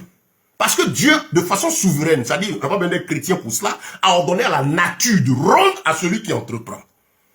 Il va rencontrer des ronces et des épines, des difficultés, mais il gagnera son pain avec la participation de son intelligence. Vous avez le travail à la sueur du front et le travail à la sueur du corps. La sueur du corps, c'est l'effort physique qui suit ce que l'esprit a accepté de faire. Donc le Seigneur dit, c'est pas la sueur du corps, mais c'est la sueur de ton intelligence. Le front, cerveau, pensant, intelligence. Donc c'est qui viendra de ton intelligence. Mais sachez vous qui êtes en emploi, que quand vous travaillez pour quelqu'un, vous travaillez pour une entreprise, vous travaillez pour un service, qu'il soit étatique ou pas, mais c'est le fruit de l'intelligence de quelqu'un qui a fondé ce business-là. Et le service en question a pour but de produire des résultats. Et donc, pour produire ce résultat, il faut des gens qui viennent faire vivre le système. C'est là que l'employeur intervient. Qu'il soit à l'école, ça dépend de là où il travaille, ou qu'il ait eu tous les derniers cris de diplôme, mais qu'il travaille pour un service, dans une entreprise, dans une banque, qui soit le cadre supérieur dernier, tu es toujours employé. Vous comprenez? Et là, ton rôle, c'est de faire produire le système dans lequel tu te trouves. Ce système n'étant pas le résultat de ton intelligence. Donc toi, tu travailles à la sueur de ton corps. Tu apportes tes efforts physiques. Tu vas te lever très tôt le matin pour le boulot, respecter la procédure qu'on te donne, et ton intelligence intervient donc pour permettre de développer, amener à la réalisation ce qui a été créé par l'individu. Et c'est ce qu'on va apprendre à l'école pour venir développer le système de la personne. Donc vous voyez qu'on n'apprend pas à l'école comment être autonome financièrement. On n'apprend pas à l'école, par exemple, comment créer son propre business. Non, dans les cours officiels, ça n'existe pas. Ce qu'on apprend dans le cursus scolaire consensuel un peu partout, c'est jusqu'à la fin comment être un bon employé. C'est tout le système. Mais regardez tous ceux-là qui ont eu le nez creux pour sortir et puis créer pour eux, sont les gens, effectivement, qui ont réalisé qu'il faut aller être son propre patron. Donc le Seigneur dit, c'est ce qui sort de ton intelligence là. C'est là que tu vas avoir ton pain. Donc que tu sois même cadre supérieur avec des avantages et tout, c'est pas ton pain que tu manges. Tu travailles à produire le pain de quelqu'un. Ce que tu reçois, c'est juste pour te permettre de continuer à servir. Alors quand tu es en affaires, ce que tu gagnes, c'est pour te permettre, toi, d'avoir la paix, la tranquillité. Ça t'appartient. Tu peux bosser, non, demain, je vais au travail, aujourd'hui, je ne travaille pas, parce que ça, c'est à toi. Vous comprenez? Je vous invite à suivre, allez sur mon compte YouTube, vous allez voir une étude en 22 étapes, comment obtenir la bénédiction divine. Nous avons parlé de la bénédiction spirituelle, la bénédiction morale, la bénédiction physique. Suivez cela, ça va vous aider, vous ouvrir l'esprit. Je fais en 22 étapes pour vous dire que je ne vais pas traiter ce thème-là en une heure, mais je suis en train de donner, planter un décor. Pour dire ceci, frère, que si l'évangile de prospérité prospère, c'est parce qu'il y a ces difficultés. Ceux-mêmes qui sont les auteurs de ce faux évangile qui consiste à amener l'homme sur son ego, là, sur sa personne, là. Et même ceux dans le besoin. C'est la technique qu'ils ont trouvée pour s'enrichir, régler leurs problèmes. Vous comprenez? Le Seigneur dit l'argent, là, côté aspect matériel, là, Côté aspect, satisfaire le matériel, l'argent de quoi? Tout là. Ça s'obtient par le travail. C'est pas par la prédication, par une révélation, par une vision qu'on gagne de l'argent. Je n'ai pas vu ça dans la Bible. L'homme le plus riche de tous les temps, le roi Salomon, c'est Dieu qui l'a fait. Dieu n'est pas contre le fait d'avoir de l'argent. Le problème, c'est pas l'argent, c'est l'esprit qui est derrière. Et Salomon ne courait pas après l'argent. David aussi était riche, mais il ne courait pas après la richesse. David a exercé les dons et les talents qu'il avait. Chacun a reçu au moins un don, au moins un talent. C'est-à-dire que cette capacité que Dieu met en tout être humain pour pouvoir gagner sa nourriture. Et si vous pouvez voir quelqu'un qui est au village, ou la vendeuse de charbon qui n'est pas à l'école, mais qui excelle dans son domaine, c'est un talent. Vous voyez le petit mécanicien qui n'est pas à l'école, mais qui apprend sur le tas. Il a reçu un talent, il excelle dedans. Il faut enseigner aux hommes que chacun a reçu un talent. Tu as reçu un talent. C'est le talent, c'est quoi? C'est ce que quand tu fais ton cœur est content, et puis tu réussis dedans. Donc vous allez voir, dans le monde, regardez par exemple, il y a certains groupes religieux, ethniques, où quand l'enfant naît, ils vont consulter pour voir qu'est-ce que l'enfant doit faire comme commerce. C'est pas que c'est le bon chemin. Mais c'est le fait de le faire, ça veut dire qu'ils ont conscience qu'il y a un talent. Et comme certains voleurs, il leur fait croire, il peut pas aller contre cette prise de conscience du fait qu'il y a un talent, il faut aller le faire plutôt passer par le mauvais chemin. Parce qu'il sait effectivement, quand on dit chacun a une étoile, chacun effectivement naît avec une grâce. Tout être humain naît avec une grâce du Seigneur. Et cette grâce, c'est pas pour dominer les autres. Comme le faux message vient, ton étoile, les gens vont te faire briller. Non, c'est pas là l'œuvre de Christ. C'est Christ qui doit briller. Nous, chrétiens, notre rôle, c'est faire glorifier le Seigneur. Et on a reçu un don. Moi, le Seigneur m'a appelé pour enseigner sa parole.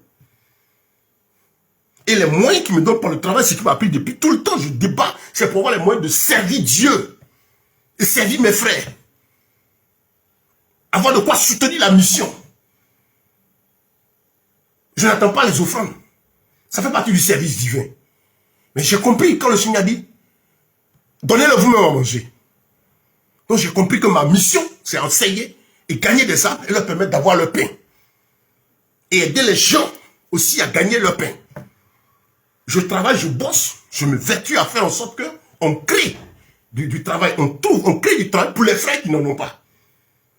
On forme des âmes, des frères à avoir l'éveil d'esprit pour comprendre qu'il faut entreprendre. La Bible est le plus grand livre enseignant de l'économie. Le plus grand livre enseignant du travail. Vous avez ne serait-ce que l'homme le plus riche de tous les temps, le roi Salomon. C'est Dieu qui l'a fait.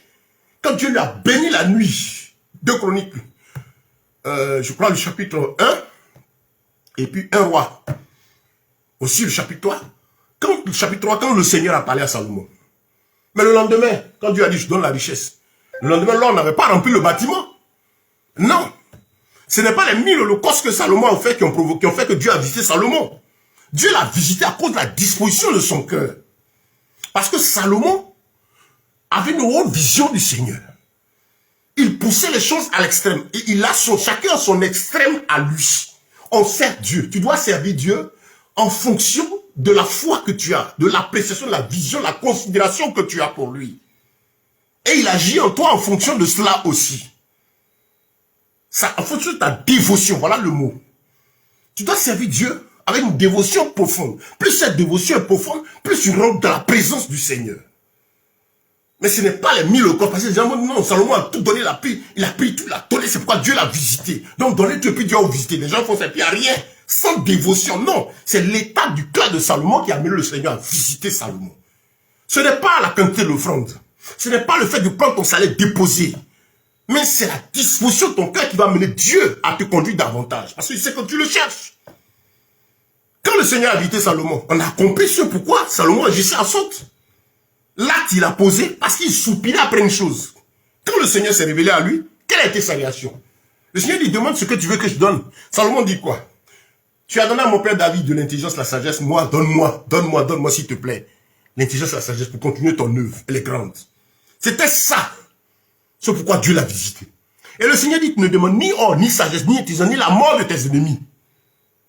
Mais la sagesse et l'intelligence, je te donne. Comme personne n'en a eu avant toi, il n'en aura après toi. Et en plus de cela, je donne de la richesse. Parce que Dieu savait qu'il fallait aussi l'aspect matériel pour lui permettre une bonne mission au plan physique. Et la mission de Salomon, là. Les gens parlent de la richesse de Salomon. Non seulement cette mission, il l'a obtenue par le travail. Dieu a mis dans la tête de Salomon Un dépôt intellectuel qu'il déployait chaque jour. À chaque fois, Dieu lui donnait l'inspiration il fallait pour entreprendre ci, pour faire cela. Il dit, par exemple, au niveau de la fourmi, Salomon est le plus grand entrepreneur, le plus grand commerçant, le plus grand éleveur que le monde ait connu. Il avait des brebis, il avait des biens, il avait des commerces. Il a fait bosser le peuple. Ils ont travaillé. La Bible dit, Salomon a rendu l'argent courant comme des pierres pour tout le peuple d'Israël. Vous, vos messages là, c'est un individu qui doit avoir être riche, c'est anti-biblique. Excusez-moi, comprenez, un individu qui est riche pour lui-même, pour son ego, non. Mais riche pour le peuple de Dieu, oui. Salomon, il a reçu cette richesse, cette intelligence, et il a appliqué, ça produit du fruit pour tout le monde. Les messages d'aujourd'hui, c'est tu seras, tu auras, tu auras. Les gens sont rassemblés, le patron de la communauté, du chef d'entreprise, le chef religieux, lui, les entrées du temple sont pour lui et puis sa poche. Il travaille, il prie pour que chacun ait pour lui dans son coin. C'est une assemblée d'égoïstes où chacun cherche son bonheur. Tandis qu'il y a des pauvres, des veuves, des orphelins pour lesquels on pouvait rassembler tout ce qui rentre et puis aussi les aider à s'épanouir comme cela s'est passé dans l'île des Actes des Apôtres. Frère, quand vous ne lisez pas la Bible, vous êtes en danger. Voilà ce que la parole de notre Machia enseigne. Cette parole puissante et véritable. Et que j'aime. Parce qu'elle est énoncée en vérité. Elle donne la vie. Frère, le Seigneur te parle. Cet évangile prospère parce que tu n'as pas compris que l'un de ces gros besoins auxquels tu serais confronté, c'est-à-dire côté argent, s'obtient par le travail. Tu es obligé d'entreprendre. Il faut informer les chrétiens qui sont employés que l'emploi ne donne pas le repos. Et même si tu es cadre supérieur, dans une entreprise, il y a combien de cadres supérieurs? Quand vous prenez le service de quelqu'un, l'entreprise de quelqu'un, s'il a 100 employés, il y a peut-être 2-3 qui sont plus à l'aise. On les met à l'aise pour tenir les autres. Pour pouvoir toujours les maintenir. Le patron les met un peu plus à l'aise avec des avantages et des primes. Pas parce qu'il l'aime. Pas parce qu'il l'aime, ce cadre supérieur, mais parce qu'il lui permet d'obtenir son pain. S'il est obligé d'augmenter des primes, de faire ceci, c'est pour que son business continue. Vous comprenez? C'est pas par amour, hein. Parce que s'il t'aime, tu es employé quelque part, s'il t'aime, il va t'aider, te motiver toi aussi à avoir ta propre affaire. Vous avez trouvé combien de chefs d'entreprise, de cadres supérieurs, en fait, je ne peux pas des cadres, parce que ça c'est des employés, de propriétaires d'entreprise qui incitent les gens d'entreprise. Non, il faut que tu prennes exemple sur moi. Il faut aussi que je donne les moyens pour que dans 10 ans, dans quel moment, tu puisses aussi monter ta propre affaire. C'est très rare. Très rare. Mais parce que s'il enseigne ça, que le gars part, il va perdre. Non, mais il met le cadre supérieur dans les conditions qui vont lui permettre de le maintenir toujours là. Donc, qu'on soit employé cadre supérieur ou à tous les niveaux jusqu'au plus bas niveau, il faut savoir qu'on n'aura pas la paix. Même le cadre supérieur, demandez-le. Vous avez les pays européens où des cadres supérieurs se suicident à cause des challenges, des pressions qu'ils ont. Ils n'ont pas la paix. Alors que quand c'est ton entreprise, quand ça vient, tu peux aller te coucher, te reposer, venir, aller je peux dire en vacances. Pas des vacances. Vacances, prends le temps que tu veux. C'est le propriétaire de l'entreprise, il peut prendre 2 mois, 3 mois. Il est sur une île quelque part, il a son ordinateur. Il a placé les gens pour suivre son business et puis il contrôle. Il a le repos. Donc voilà. Il faut dire aux frères qui, par exemple, sont employés, salariés. On ne vous dit pas de quitter vos emplois maintenant. Mais on vous dit de comprendre que si vous devez rester dedans jusqu'à la fin de votre vie, vous serez toujours esclave. Toujours dépendant. Salaire, slave, salarié, douleur, souffrance.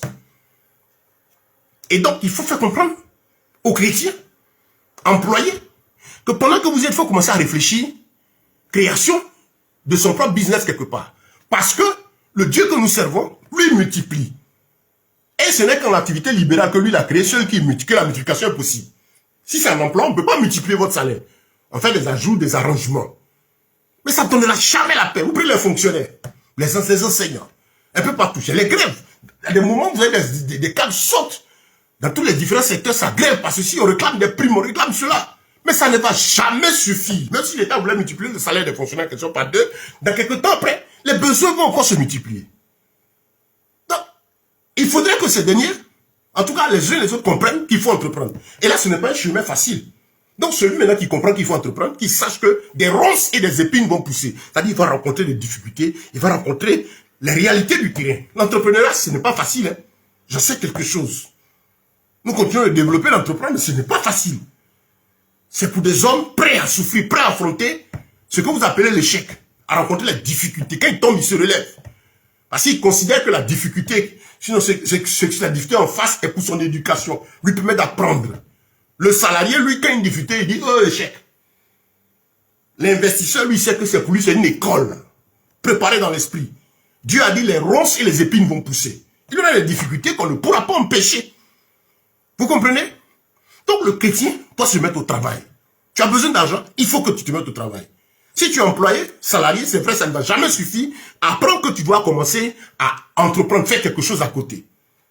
Comme je disais à un enseignant qui me dit, mais pasteur, c'est vrai, on dépose les dîmes, on fait tout. On dit aussi, donne ta dîme, tu auras ceci. Mais on dépose les dîmes, les gens font les dîmes, les offrandes, les libéralités, les gens font tout.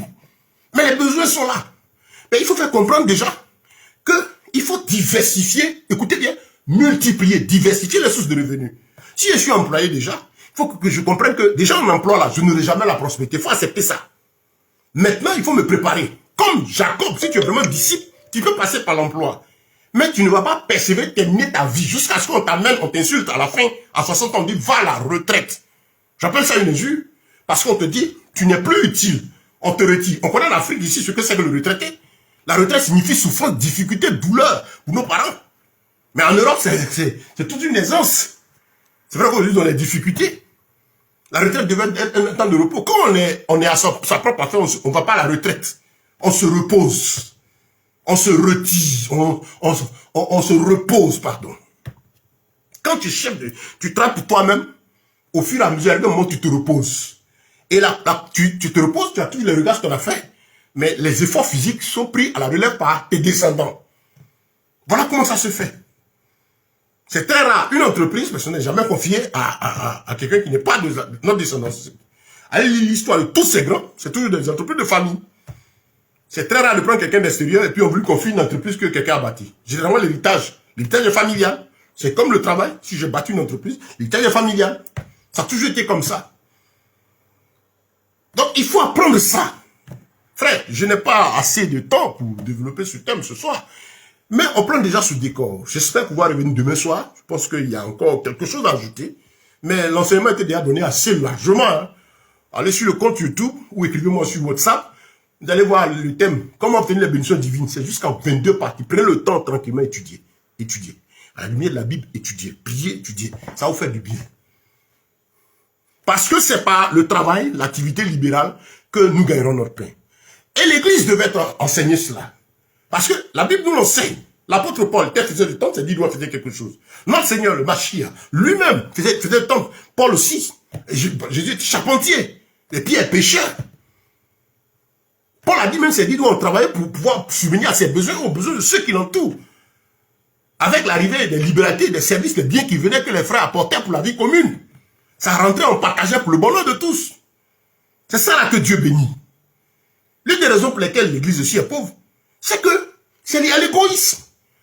Le message qui est donné, il est égocentrique. Tu seras, tu seras, tu seras. Il n'y a pas de réflexion pour voir comment on fait. Pour que dans une assemblée, c'est la réflexion. Depuis la tête, c'est quoi? Qu'est-ce qu'on met comme disposition sur pied pour qu'il y ait du boulot, quelque chose à faire pour les jeunes, pour les vieux, pour les frères. Au fur et à mesure que les temps passent, l'Église va aussi s'asseoir et réfléchir pour dire, ben tiens, qu'est-ce qu'on fait? Parce que les temps deviennent durs. Créons des sources de revenus pour que les frères puissent avoir de quoi davantage faire face aux difficultés de la vie. Et ça permet aussi d'accroître aussi les entrées de l'Église. Et ce qui rentre simplement aussi aux ouvriers, aux ceux qui sont consacrés à la mission, et aussi de pouvoir aussi diversifier des sources de revenus.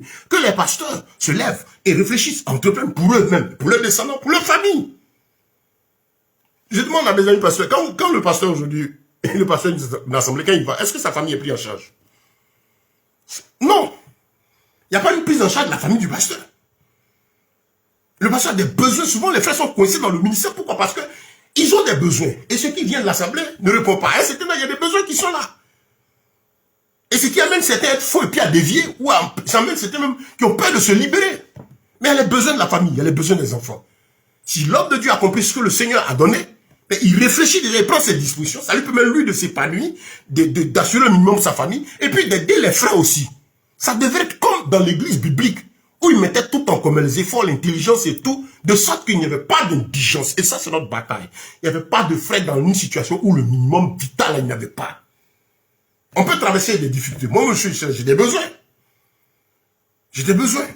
Parce que dans la poursuite du ministère, des choses qu'on a fait, par exemple, sur le plan socio-économique, j'ai des besoins. Parce qu'il me faut plus de capacité pour répondre davantage à l'évangile. J'ai des besoins. Parce que je suis en train de réfléchir comment créer davantage. Qu'est-ce qu'on peut créer comme activité pour que davantage de frères, davantage de sœurs aient le minimum au moins. Je ne suis pas en train de prêcher. Je ne prêche pas ce message de la richesse. Je ne dis pas que Dieu ne donne pas la bonne. Je prêche, le message que je donne, c'est que Dieu pourvoit à nos besoins. Et le besoin est fonction de la mission, de la taille, la compétence, de l'âge, du besoin, du moment que l'individu traverse. Le besoin d'un enfant de 5 ans n'est pas celui d'un enfant de 15 ans, d'une personne de 30 ans, ou d'un monsieur de 50 ans. Non. Vous comprenez? Donc nous, ce que le Seigneur nous enseigne, nous disons aux frères, côté matériel là, on a besoin d'argent. Tu es chrétien, tu es salarié, apprends que il te faut chercher à diversifier tes sources de revenus, à entreprendre. Si tu restes dans le salaire, Dieu ne peut pas multiplier. Il a envie de multiplier, mais pas. Et je ne veux pas te dire que c'est parce que tu donnes que Dieu multiplie. Ah, c'est les escrocs qui font ça. Pour que Dieu te bénisse, il faut donner. Non. Le Seigneur, c'est sa grâce qui nous donne. La bénédiction, l'abondance, là, c'est suite à notre obéissance, notre soumission à la parole de Dieu. Donc, frère, voilà le message que j'ai pour vous ce soir. Demain, je vais le poursuivre. Parce qu'il y a encore beaucoup à dire sur ce petit sujet-là. Pourquoi l'évangile de prospérité avance, gagne davantage du terrain? Si vous comprenez ce qu'on est en train de dire, que Dieu ouvre votre esprit, ça va vous permettre de vous éveiller. Voilà. Aux frères aussi qui sont entrepreneurs, qui font des affaires, c'est davantage de maîtriser ce que vous faites et puis de diversifier vos sources de revenus. Parce que si je suis entrepreneur, que par exemple j'ai un commerce, ce que ça me donne comme bénéfice, si par exemple j'ai le même bénéfice, il se trouve que la vie chère du moment, la cherté de la vie, les augmentations des prix, je suis aussi confronté à cela. Mes sources de revenus actuelles, elles sont les mêmes. Mais si je ne les diversifie pas et que les charges augmentent, il va se poser un problème, c'est que ce que je gagne là, ça ne va pas suffire. Ça peut me permettre de pouvoir ses besoins, mais il va déjà commencer à se créer un trou. Si ça devait être la partie que j'économise, je ne pourrais plus économiser cette partie parce qu'elle rentre dans les dépenses. Vous voyez? Donc, si je étais commerçant, je vendais des ignames, peut-être que je dois apprendre à vendre peut-être aussi des poulets. Je faisais l'élevage de ceci, je dois apprendre ceci. Je faisais du taxi, il faut que j'apprenne aussi un autre domaine. Donc, il faut dire ça aux frères. C'est pas quelque chose de nouveau, c'est ce que les païens apprennent. Et ils apprennent ça d'où? Vous allez penser que ce sont les livres, les pères riches, les pères pauvres, les Kiyosaki, tout ça qui forment sur l'entrepreneuriat. Non! C'est la Bible même qui est là, l'enseignement de base. Et malheureusement, on n'entend pas ces enseignements dans l'église sur le travail, sur l'entrepreneuriat, sur ce que la Bible dit. Tout simplement parce que ceux qui sont devant sont conscients aussi que les temps sont durs. Ils ont besoin de se satisfaire et ils n'espèrent pas. Et ils se trouvent qu'ils doivent, ils se disent quoi? Le même besoin, on est tous confrontés à cela. Mais leur effort, c'est multiplier le nombre de personnes, multiplier les rencontres, multiplier les occasions où ils peuvent dire des choses pour faire espérer davantage les gens et pour leur faire donner davantage. Vous allez voir que le gars s'énerve quand par exemple les offrandes sont au même stade et que lui ses besoins montent. Il s'en fout de ce que les âmes vivent, que les temps sont durs, les gens n'arrivent pas à payer le loyer, mais il va les maudire parce que lui ça n'arrive pas. Il a besoin d'une voiture. Cotiser tant, on distribue des enveloppes, ça prend du temps. Mais au lieu de faire ça, il faut réfléchir pour dire comment on va aider les frères pour qu'ils aient d'abord la tranquillité. Parce que si c'est dur pour tout le monde, on rencontre tous les mêmes difficultés. Celui qui est né de l'esprit pense comme ça. Il souffre à la place des frères. Il sait que si c'est dur, moi quand je m'assois et puis je réfléchis, aujourd'hui, je vois que j'aime me battre pour nourrir ma famille. Par la grâce de Dieu, j'arrive à trouver le pain de ma famille. Mais en même temps, l'application au plan socio-économique de mon intelligence, du travail que je fais, c'est comment faire aussi pour que, parce que j'imagine, quand j'arrive à payer quelque chose, puis voir que c'est devenu cher, je me dis, mais tiens, on est parti aujourd'hui au marché avec peut-être, je dis quelque chose, avec 5 000 francs, regarde ce qu'on a eu. Mais il y a quelques temps en arrière, voilà ce qu'on gagnait. Il y a mon épouse qui disait que, mais tiens, il y a un poisson qu'on achetait avant, il n'avait même pas de prix. Maintenant, nous allons au marché aujourd'hui, ce poisson est cher. Mais si nous, qui nous débattons, qui avons 1, 2, 3 sources de revenus, on est confronté à ces difficultés. Quand tu es né de nouveau, tu ne peux pas être heureux seul. Si tu as pu pouvoir, si tu peux être, vous qui dites que vous êtes chrétien, vous retrouvez à l'assemblée les frères, ou puis il va visiter, puis tu es content, tu es assis. Alors qu'à côté de toi, dans l'assemblée des frères qui ont faim, tu n'es pas encore né de nouveau. Parce que même si tu le gagnes, tu vas commencer à réfléchir. La vie en Christ a pensé aux autres. Notre Seigneur a pensé à nous. Il a donné sa vie pour nous. Le Seigneur dit on va lui ressembler dans ce sens que nous donnons aussi nos vies pour nos frères. Donne notre vie pour notre frère. C'est ça aussi. Donc, côté matériel bien-aimé, nous avons besoin de me mettre au travail. Que ceux qui ne travaillent pas comprennent qu'il est bon pour eux d'entreprendre. Ceux qui ont peur d'affronter l'entrepreneuriat, sachez que ce n'est pas facile, mais on va forcément avoir notre pain. Que les assemblées, les églises, les frères et les sœurs se rassemblent. J'appelle aujourd'hui tous les bien-aimés, tous les frères et sœurs en Christ, que mettez vos boulots. Mettez vos boulots. Tous ceux qui ont ce fardeau, rejoignez-nous. Rejoignez-nous. Nous avons, par la grâce de Dieu, une organisation, une ONG par laquelle nous travaillons, avec des frères de nulle part. Tous ceux qui ont la volonté de se rendre utiles à l'œuvre de Christ, d'apporter un plus à la situation socio-économique et être utile aux autres, nous sommes à votre disposition. Seul, je ne peux pas. Mais à 2, à 3, à 4, on peut acheter un terrain. À 2, à 3, à 4, à 10, on peut aider à construire une maison pour un frère. Vous comprenez? C'est un peu ça dans ce que nous faisons. À 2, à 3, à 4, on peut aider les frères à gagner peut-être, je dis, ben tiens, ils sont 20. S'ils peuvent gagner 5 000 de plus chaque mois, voilà un peu la réflexion. Tout ça, c'est possible. Et c'est la mission du Seigneur. Vous comprenez? Que le Seigneur vous bénisse. Donc, si vous saisissez cela, vous pouvez comprendre pourquoi l'évangile de prospérité avance. C'est à cause de ces difficultés.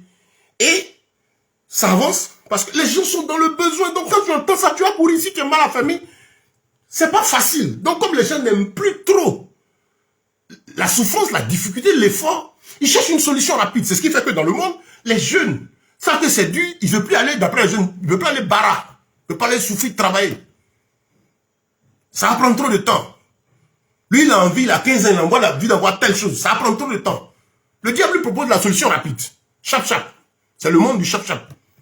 Maintenant, ils ont dit de là à là, dès que. C'est ça, l'esprit du monde d'aujourd'hui. C'est ce qui fait que les gens font dans ce que les jeunes appellent le zamou. Les grandes personnes aussi, dans l'auge mystique, les gens aussi, vous allez voir des fonctionnaires, des cadres, des gens qui ont travaillé, mais qui vont dans l'auge mystique parce qu'il a envie d'avoir la Mercedes dernière classe. Ou bien il a envie d'avoir sa propre maison. Mais quand il calcule son salaire, c'est que s'il faut mettre 10 ans encore pour qu'il puisse sortir présent d'un projet immobilier, adieu, il a besoin de sa maison, il est fatigué de telle pression. Au lieu d'entreprendre, d'accepter de souffrir pendant 1 an, 2 ans, 3 ans, et puis voir la chose commencer à tourner, il prend le raccourci. Cette même chose-là est dans l'église. Et les frères et les sœurs qui refusent de travailler, qui refusent de fournir les efforts, vous allez vous faire avoir par ces 10 heures de bonne aventure, parce qu'eux aussi sont à la recherche de leur stabilité, et leur stabilité, c'est dans votre poche. Il y en a même, ils tiennent déjà des peuples, des populations, mais ils ont envie d'avoir plus. Et c'est pourquoi beaucoup de ces faux joueurs, ces faux prédicateurs, ça va s'attacher les services des esprits, des loges mystiques. Quand vous les écoutez, vous savez qu'ils sont dans le mysticisme. Quand vous voyez leur pratique, vous savez que ça n'a rien à voir avec Christ. Il y en a quand vous voyez l'assemblée, vous voyez l'argent qui rentre, c'est vrai, même s'ils utilisent l'intelligence des gens, qu'ils pillent les armes, vous allez voir que ce qui rentre là, ce qui bouffe là, quand vous faites son niveau de vie, vous voyez que toute l'assemblée prie là, même s'il arrive à prendre l'argent des gens, ce qui rentre là, c'est très loin, c'est inférieur au niveau de vie qu'il a. Donc vous allez comprendre qu'il a d'autres sources de revenus, au-delà même de ce qu'il a. Et ça, c'est la tendance aujourd'hui. Vous allez voir certains, ils manipulent les assemblées, mais ils veulent aller plus loin. Je vais avoir 2000 membres, je vais avoir 10 000 membres. Il me faut un temps qui fait telle distance. On dit non, viens. Voilà avec ta mère du beurre. Comme vous voyez.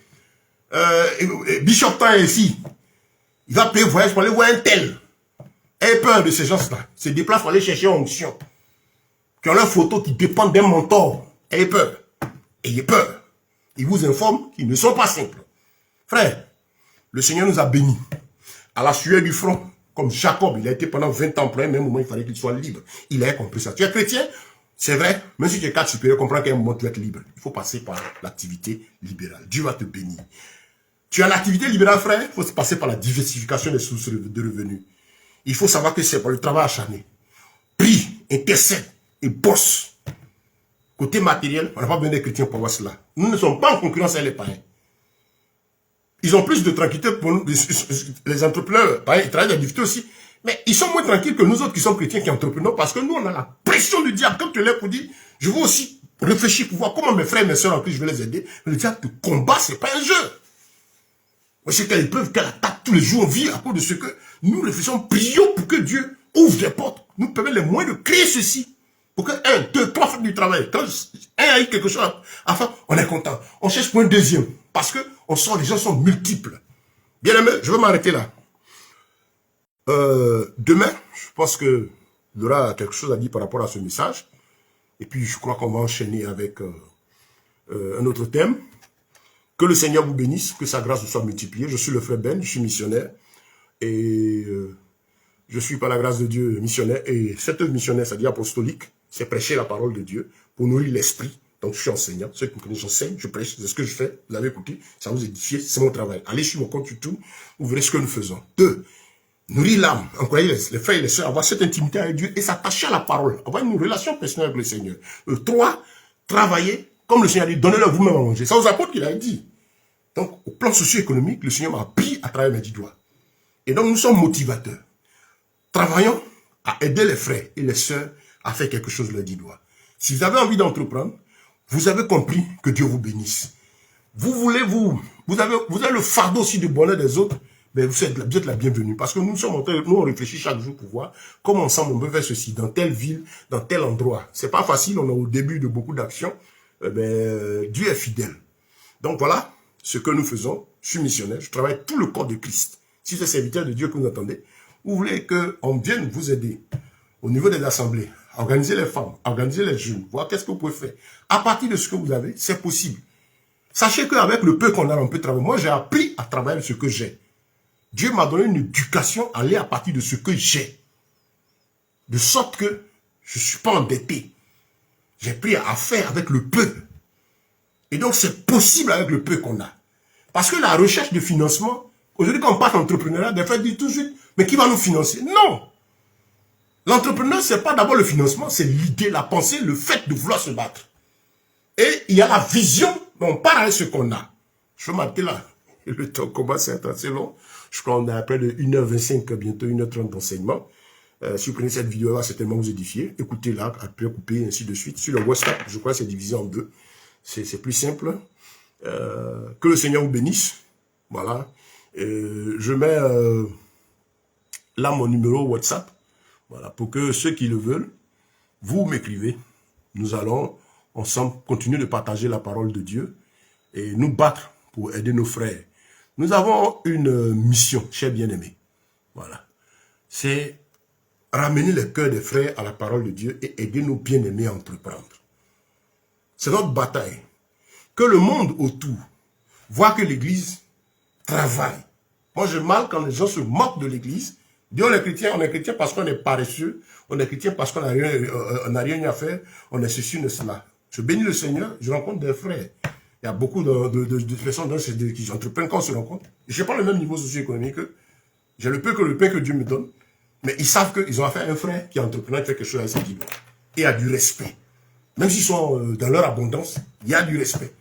Parce qu'ils savent que j'honore mon Dieu, comme on me voit, je ne suis pas mendiant. Mais je donne gloire à Dieu. Je travaille avec mes 10 doigts. Frère, bien aimé, que le Seigneur vous bénisse. Si cela a touché votre cœur, partagez le message. Je vous rappelle, allez sur le compte YouTube, abonnez-vous et téléchargez les messages, distribuez-les gratuitement. Ou écrivez-moi pour avoir aussi ces messages sur WhatsApp ou pour qu'on soit amis ou m'envoyer même des amitiés sur Facebook pour travailler ensemble. Que la paix de notre Seigneur Yeshua Mashiach, Jésus-Christ, vous soit multipliée. Que sa paix, sa grâce et ses faveurs soient avec vous dans vos différentes familles. Sur ce, je vous dis bonne nuit chez vous. Shalom, shalom, shalom. Et je rappelle, ceux qui ont un problème spirituel quelconque, une difficulté, la solution est avec le Seigneur. Mais si ça vous dépasse que vous avez besoin de soutien spirituel, nous sommes là aussi pour vous aider. Avec la parole de Dieu. Avec l'autorité de ce Seigneur qui chasse les démons, qui guérit les malades, qui ressuscite les morts, sur la base de la vérité, pour une véritable délivrance qui conduit à la vie éternelle et qui donne la crainte de Dieu, l'effacement de l'orgueil, la séparation avec le monde. Sur ce, que la paix de notre Seigneur vous soit multipliée au nom de Yeshua. C'était le frère Ben. Shalom.